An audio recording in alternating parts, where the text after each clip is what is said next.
এখানে কতগুলো লোক থাকতে তুই এখানে এসে ভাত চুরি করে খাইতেছস?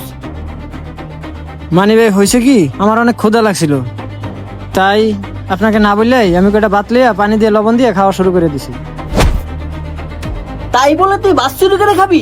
এই তুই আমার কাছে বললি তো তোরে আমি ভাত দিতাম। আর তাছাড়া আমার লোক আছে না, ওকে বললি তো তোরে ভাত দিত। তুই কেন ভাত চুরি করলি? ভাই আসলে হয়েছে কি, আমার কাছে টাকা নাই তো, তাই আমি বলার সাহস পাই নাই, নিজেই কটা ভাত লিয়া পানি দিয়ে খাওয়া শুরু করে দিছি। তাছাড়া আপনারা যদি বলতাম আমার কাছে টাকা নাই, আমার কটা ভাত খাওয়াবেন, আপনি তো দিতেন না। এই জন্য আমি না জিজ্ঞেস করে লইছি। ভাই আমি না ক্ষুধার জ্বালা আর সহ্য করতে পারতেছি না। আজকে 3 দিন ধরে ঘুরতে আছি মানুষের এই দোকানে সেই দোকানে, কটা ভাত খাওয়া লেগা কেউ আমার ভাত দিল না ভাই। এই জন্য আজকে আপনার দোকানে সুযোগ পেয়ে কটা ভাত লিয়ে খাওয়া শুরু করে দিছি। ওই মিয়া, আপনি কি আমার সাথে মস্করা করতেছেন না ফাইজলামি করতেছেন?